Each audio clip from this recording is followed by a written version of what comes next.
this team is just straight up god awful in the red zone. The statistic I heard reported was we were 3 of 8 in the red zone, guys. That's not going to get it done. Quarterback play, throwing a pick in the red zone. That's not good. Doug's play calling in the red zone. That's not good. Like 2-point conversion attempts and what Doug's doing. Not good.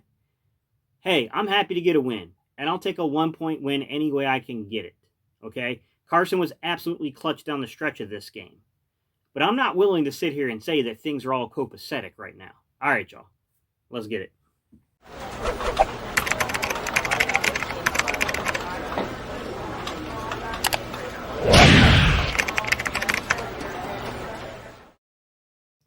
What's up, Eagles Nation? What's going on, NFL world? How you doing, division rivals? This is Steven Hyder with Gate City Sports Channel, the sports channel where the cerebral NFL fan comes for about 10 minutes of daily content. Good morning, good afternoon, or good evening, whenever it is you get around to watching this. Once again, guys, my name is Steven Hyder, and this is Gate City Sports Channel.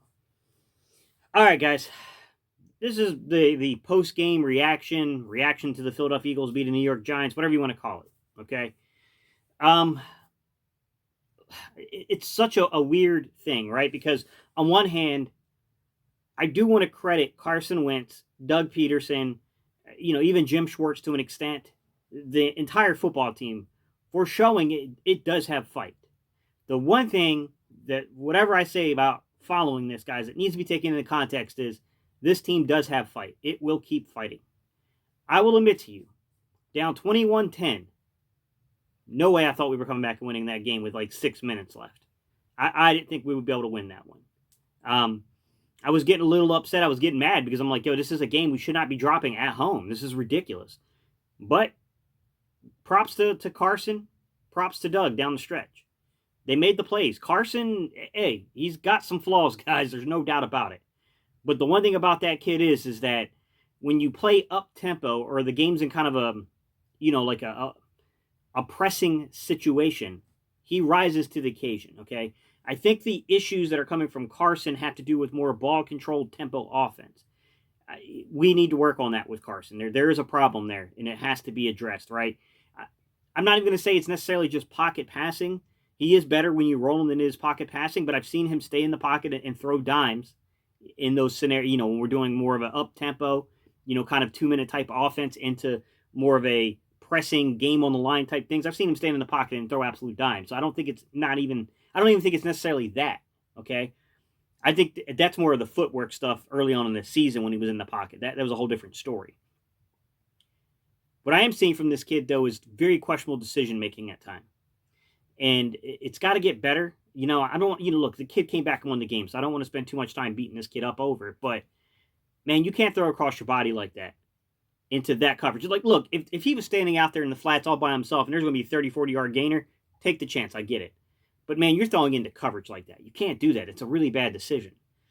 Man, I've heard people say that, oh, he was trying to throw that ball away. No, he wasn't. Stop it. Stop it. I played the position. That's not what he did. You're throwing the ball away. In that scenario, you're throwing it out of the back of the end zone. He failed the ball placement there, okay? Now, we can make an argument if Hightower ran the correct route, if maybe it was an optioned off route. I don't know, guys. I'd have to see the all-22 on it. It did look like Hightower didn't keep pressing that route where he was supposed to be. But to me, it also looked Carson intended to throw the ball where only his receiver could make a play on it, but he hung it inside a little too much, and then the cornerback came away with the ball. I'm not buying he tried to throw that away. I'm buying he tried to put a pinpoint, a placement ball to where he thought only Hightower could make a play on it, but Hightower either didn't continue the route correctly, and then Carson left it a little too far inside still. So I'm not buying that. That was just a bad decision, and he's got to get called out for that, man. Like, look, you guys know I'm a Carson guy. I like Carson. This is Carson's team. We got to call him out on this stuff, man. He can't be making these type of, mistakes week in and week out. That's got to stop. On the flip side, what does he do great? Like, come on, man. That Boston Scott throw, that was not an easy throw to make, guys. I'm here to tell you. That was one heck of a throw he put on that football. That's a hard, difficult throw to make. And he absolutely, needle point on that ball. That was a perfectly placed football. Carson's a fighter. He's a gunslinger. You're going to live and die by his decision making. He very much has a Brett Favre to his game. He's got some Brett Favre-ness to his game. There's no doubt about it. It worked out for us in the end this game. I'm a little concerned going forward, though, between Doug and Carson and the offensive line. Like, some of this has to do with the line, guys. Like, there's just no doubt about it. The lack of personnel is affecting Doug's play calling. I think that that's a completely legitimate, thing to look at, is that it doesn't feel like Doug feels too comfortable throwing the ball down in the red zone, which I disagree with. I'm with you guys. I think you put the ball in Carson's hands and, hey, man, you got a franchise quarterback. You let him win or lose the game. Put it in his hands. We haven't been doing that. I think that does have to do with some, instances of just having a lack of personnel. We saw them try to get Hakeem Butler on a fade. I know some people are like, why would you throw that to Hakeem Butler? Well, Hakeem Butler makes a lot of sense there, guys. He's almost 6'6" with 11-inch hands. He's a fade guy. That's the guy you throw a fade to. I don't know why that wasn't a penalty, because my man was robbing him down there.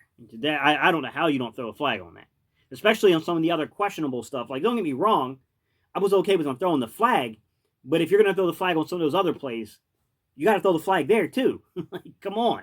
You got to be consistent here. And that's, I think, one of the things that's going unnoticed about this 2020 season, guys, is that the officiating has been horrid. It has not been good, and I think the NFL needs to account for this. It's been bad. I mean, I expected the first couple of games to be a little rough with officiating. They should be catching a groove by now. There's still a lot of questionable things going on from the officiating standpoint. And I'm not just saying it's happening to Philly, it's happening league-wide. But, yeah, they got to do something about this stuff. Defensively, guys, I don't know what we're going to do. I really feel like we need an opposite corner to Slay. I didn't see Avonte Maddox out there a whole lot, but to be honest, I haven't had an opportunity to see. Like I said, all 22 is not released yet, so I just don't know, but I didn't catch him on film a whole lot from the camera angles they were giving us.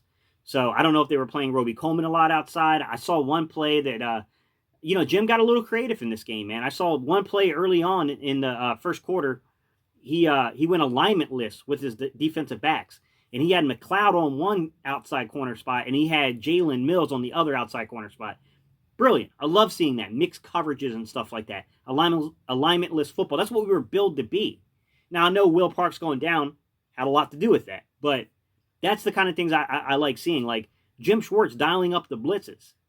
Hey, Jim, I know you leave comments on my channel, so I know that you said, we were talking, I said if you kept them under 20, I'll give you a shout out, even though they got you at 21.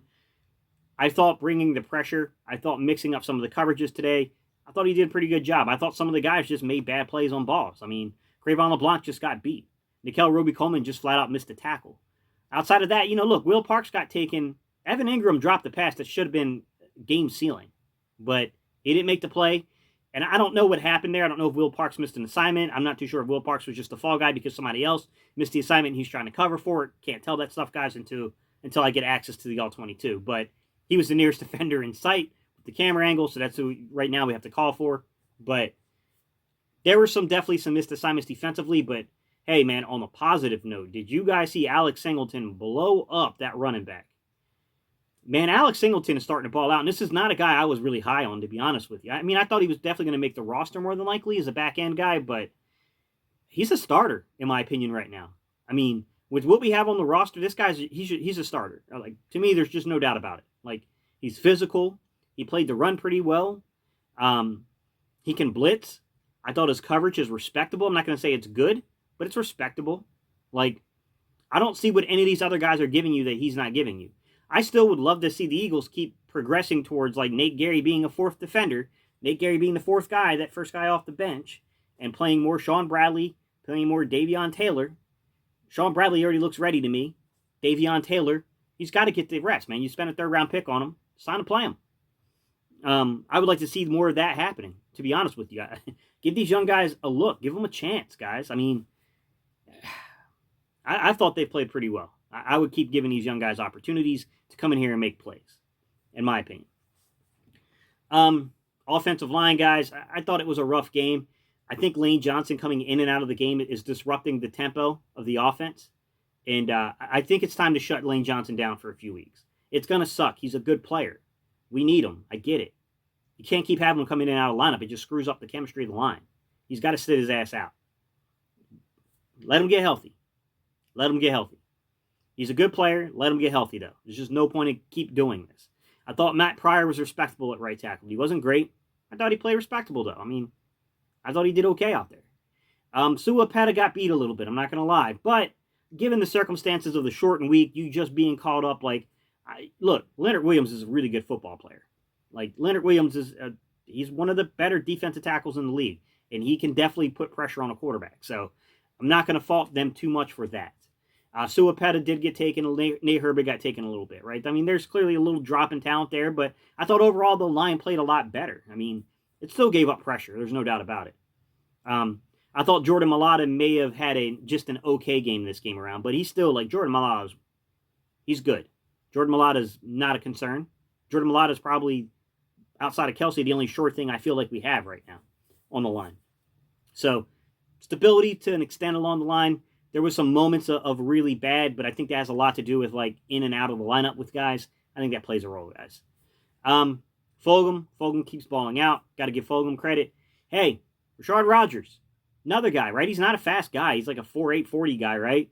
But I told you guys, look, he's a taller tight end.